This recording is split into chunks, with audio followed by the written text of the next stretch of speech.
Hello and welcome! The Sega Genesis has a wide variety of unique games, many of which took the system well beyond what we all thought was possible.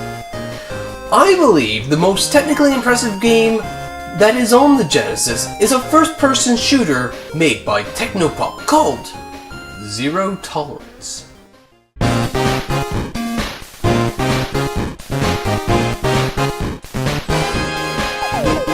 Check out our other videos from 16-Bit Game Review. We have lots of reviews in for many systems, so why not check them out after this video. Links will be up in the cards. This is Zero Tolerance.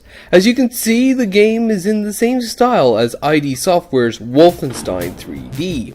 Many aspects of Zero Tolerance is similar to Wolfenstein as well, which means that the game is very easy to pick up and play. What isn't similar to Wolfenstein is the graphics, which is to be expected. But seeing a 3D environment on a Sega Genesis is extremely impressive. What makes it impressive is the fact that the Sega Genesis wasn't really designed to do these type of environments. In fact, what it was designed to do was just to compete with its main rival, the Nintendo Entertainment System. You can see this when you compare the two systems' games side by side. But the NES didn't really do 3D games. For what games that didn't have a 3D effect, developers need to implement weird tricks to make them work. Most games just fake the 3D effect, but due to the experience which Technopop had with the Genesis hardware, they were able to actually make Zero Tolerance not just look 3D, but feel like it's in 3D. The environments are fully explorable, as you can see with the map on the lower part of the screen. And if you get lost, instead of trying to follow the trail of dead bodies like you did in Wolfenstein 3D, you have a secondary map on the pause screen. The game itself is quite fun too. It's like a simplified version of Wolfenstein 3D.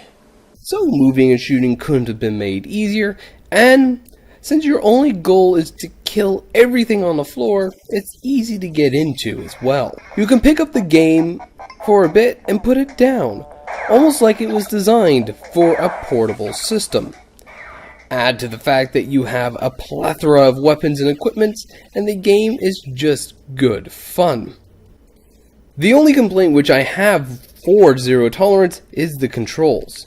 Your character feels like they're on roller skates on ice, no matter what character you choose. However, the controls do make it easy to slowly move around corners. You have a bit of momentum as you move around. And once you play the game for a bit, you will get adjusted to the odd way the game controls. I still wish you would move around like BJ Blazkowicz in Wolfenstein 3D, but what they have here is fine. And the same thing can be said about the rest of the game. The music, enemy design, sound effects create this really eerie environment.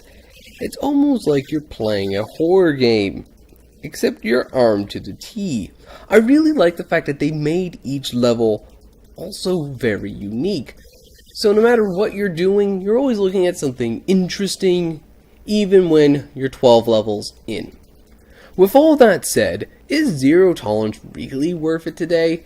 I mean, there are dozens of first-person shooters out there, and even from the period, there are many first-person shooters that are better than what Zero Tolerance offers, even on competing consoles. But, as a first-person shooter for the Sega Genesis goes, it's not a bad game.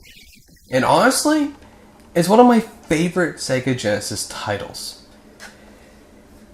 I would highly recommend it for anybody who has a Sega Genesis and wants to try out one of the more unique titles that the Genesis has to offer.